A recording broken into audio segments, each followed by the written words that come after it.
Saudara, Selasa malam, Dirjen Perhubungan Darat melakukan inspeksi mendadak atau sidak ke pool taksi Green SM di Bekasi, Jawa Barat. Kementerian Perhubungan ingin mendalami dugaan keterlibatan taksi Green SM di peristiwa kecelakaan kereta api Argo Bromo Anggrek dengan komuter lain Senin malam. Dalam inspeksi, Kemenhub juga mau mengetahui seluruh aspek keselamatan, apakah sudah dijalankan dengan baik atau tidak, seperti soal kompetensi dan kesehatan pengemudi. Namun, untuk mengetahui penyebab pasti kecelakaan, Kemenhub menyerahkan pada pihak KNKT dan polisi. Kami berada di pool taksi Green SM, ya. Ini kelanjutan dari pendalaman tadi pagi. Kita melakukan audit inspeksi ya ke pool Green SM ini dan berkoordinasi dengan pihak kepolisian, kemudian KNKT untuk menentukan dugaan keterlibatan Green Taxi ini dalam peristiwa kecelakaan kereta api yang terjadi kemarin.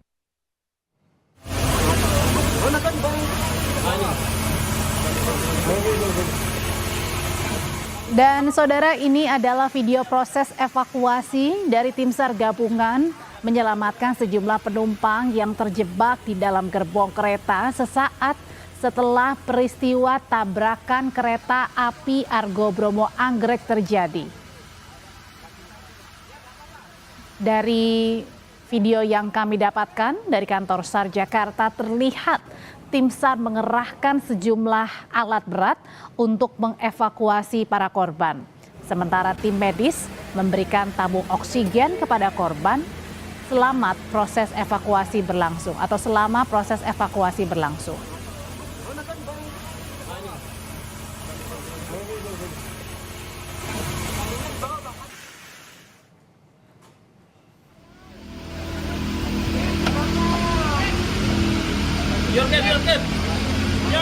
Proses evakuasi seluruh penumpang korban tabrakan kereta di stasiun Bekasi Timur berlangsung selama 12 jam. Tim SAR berhasil mengevakuasi 7 korban, 5 korban selamat, 2 korban meninggal dunia. Sejumlah alat berat juga digunakan agar proses evakuasi berjalan lebih cepat. Dalam proses evakuasi, anggota tim SAR juga sempat mengalami kelelahan hingga mendapat pertolongan. Yakinkan kaki tidak terganggu.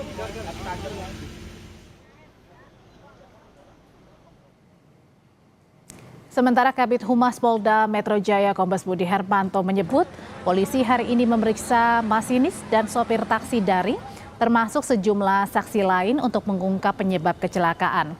Polisi juga menyelidiki ada tidaknya dugaan kelalaian dalam kasus kecelakaan.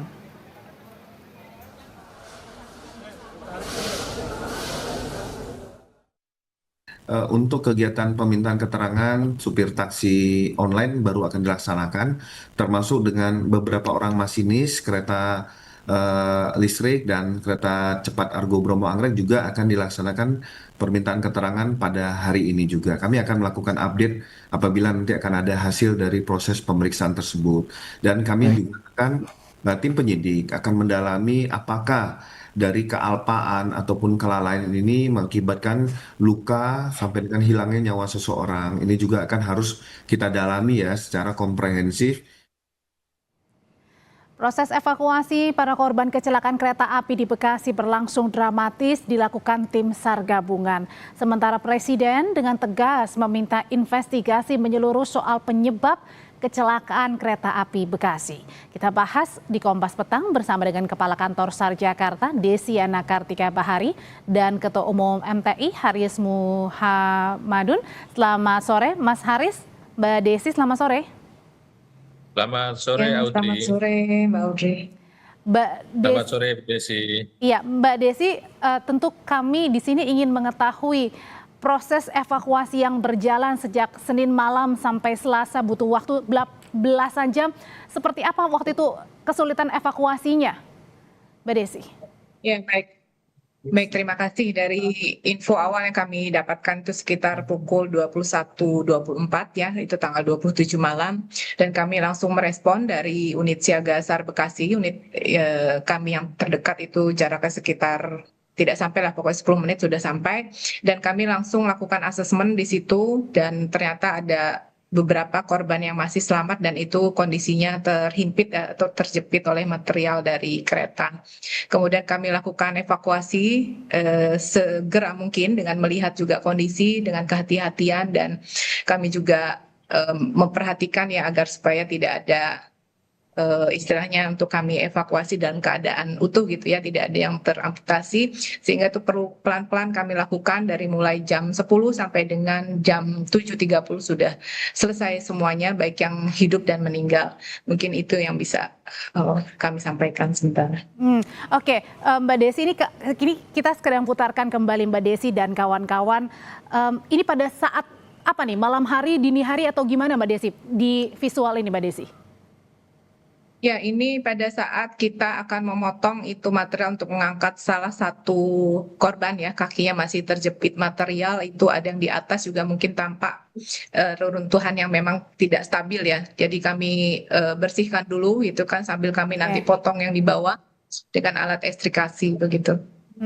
Oke, Mbak Desi, jadi pada saat melakukan langsung evakuasi ketika mendapatkan telepon, tim SAR apakah juga menganalisa terlebih dahulu kesulitan-kesulitan, karena kan secara kasat mata ini pasti sulit sekali ya Mbak Desi ya untuk menyelamatkan sebanyak mungkin korban. Ya, pastinya pada saat kami sudah ke lokasi itu membawa peralatan yang diduga itu kalau crash berarti kan ada yang terhimpit ya atau terjepit, berarti yang kami bawa adalah peralatan ekstrikasi dan juga beberapa alat medis untuk pertolongan pertama. Dan pada saat di lokasi memang itu kami lihat semua beberapa sudah terevakuasi, tinggal yang ada di gerbong yang dilihat sekarang ini yang perlu waktu karena materialnya juga cukup keras, sehingga kami harus perlahan-lahan karena di situ ada kaki korban ya, jadi supaya tidak mengenai itu harus dengan teknik yang khusus lah di sini yang kami lakukan begitu. Mohon maaf mungkin tidak dimention terlalu detail Mbak Desi, tapi kalau kita lihat kan ada juga yang langsung mendapatkan tabung oksigen ya, saat itu bagaimana cerita warga, sesak nafaskah atau seperti apa? Ini juga teman-teman tim SAR juga mendapatkan oksigen ya Mbak Desi?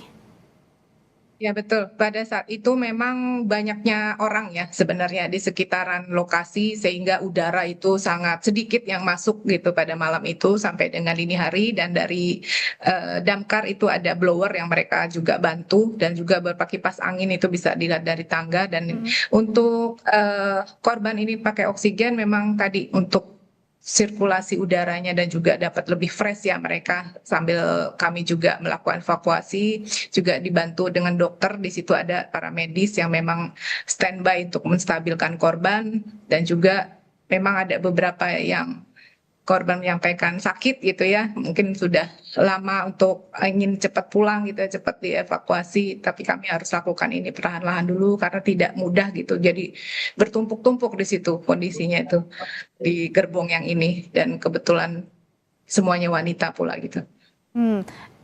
Pada saat secepat mungkin ya pasti tim SAR kan ingin kemudian menyelamatkan korban secepat mungkin supaya banyak korban yang selamat begitu ya, tapi satu sisi juga tadi memang kendala yang dihadapi pada saat banyak sekali material-material yang membuat kesusahan tim evakuasi. Gimana Mbak Desi ketika banyak sekali yang ingin menyelamatkan, kemudian ketepatan itu bagaimana caranya bisa memilih? Ya, baik. Dengan kompetensi khusus di sini juga langsung dipimpin oleh Kepala Basarnas selaku SAR koordinator, juga langsung menghandle semua bagaimana itu mulai dari proses pemotongan di posisi dekat korban sampai dengan selesai. Itu juga beberapa hal kita lakukan secara terus-menerus dengan penggantian shift dari tim ya, kami sudah bagi. Jadi ada selalu lelah gantian seperti itu. Karena alatnya cukup berat juga untuk mereka pegang gitu. Oke, nah bukan hanya masalah evakuasi yang menjadi titik poin krusial pada saat menyelamatkan sebanyak mungkin korban kecelakaan, tetapi juga harus mendalami dugaan penyebab pasti kecelakaan terjadi, dan Presiden Prabowo pun sudah memerintahkan untuk menginvestigasi lebih lanjut, dan harus juga diketahui seperti apa sebenarnya duduk permasalahannya. Saya mau nanya ke Mas Haris. Mas Haris, ini berbagai spekulasi sudah bermunculan. Ada yang mengatakan bahwa karena dari taksi begitu yang mendadak mati di tengah rel. Kemudian juga ada spekulasi lainnya. Gimana cara memetakan bahwa apakah rangkaian demi rangkaian kecelakaan ini menjadi akhirnya linear, artinya karena yang awal, apakah ini bisa saling berkaitan dengan kejadian yang B? Ya, sebelum saya menyampaikan ulasan, saya pikir saya mesti disclaimer dulu karena KNKT sekarang juga sedang menyelidiki penyebab masalah terjadinya kecelakaan yang ada di Stasiun Bekasi Timur. Namun demikian, kalau kita telusuri dari root cause-nya atau akar masalahnya adalah sebetulnya kita kan tahu bahwa berdasarkan Undang-Undang Perkeretaapian Nomor 23 Tahun 2007, kan persoalan perlintasan sebidang ini harus sudah tidak ada lagi sebetulnya dengan ada mandat daripada Undang-Undang Perkeretaapian tersebut. Artinya adalah ketika ada pun harus dilengkapi dengan fasilitas yang memadai, yaitu palang pintu, kemudian juga early warning system, kemudian juga petugas yang ada di sana. Nah, namun demikian tentunya tugas utama kita semua artinya adalah di perlintasan sebidang ini memang membutuhkan anggaran yang cukup besar untuk menjadikan simpang tidak sebidang, apakah itu flyover maupun underpass. Tapi intinya adalah itu merupakan mandat yang harus diselesaikan. Oke, tapi kalau menurut analisa Anda, Mas Haris, tanpa mendahului investigasi dari KNKT, kira-kira apakah ada keterkaitan yang sangat jelas Anda lihat antara satu peristiwa yang awal, yakni taksi ini kemudian berhenti di rel kereta, dengan peristiwa kedua? Ya sudah bareng tentu pasti, karena gini, sebetulnya ketika ada sistem yang gagal di listrik, ya kendaraan listrik, itu kan perlu ditelusuri apakah kegagalan sistem ini akibat human error dari pengemudi yang biasa atau tidak biasa menggunakan atau mengoperasikan mobil listrik tersebut, gitu ya. Ini berarti untuk kan pengemudi taksi ya? Ya betul, itu kan harus ditelusuri apakah itu human error atau dari kendaraan listriknya, atau mungkin dari sisi infrastrukturnya, yaitu perlintasannya. Ini kan banyak hal yang menjadi penyebab itu. Tapi ketika itu pun sudah terjadi misalnya, kan mestinya ada SOP, ya. SOP yang dikeluarkan oleh otoritas, apakah itu Kementerian Perhubungan, dalam hal ini Ditjen Perhubungan Darat, atau Korlantas misalnya. Kalau terjadi misalnya sistem gagal listrik di perlintasan sebidang, apa cara bertindaknya? Nah, ini kan mesti satu hal lagi. Nah, hal berikutnya adalah ketika itu sudah ada gangguan di perlintasan sebidang, maka sistem yang bekerja adalah sistem persinyalan atau proteksi pengamanan dari operasional perkeretaapian itu sendiri.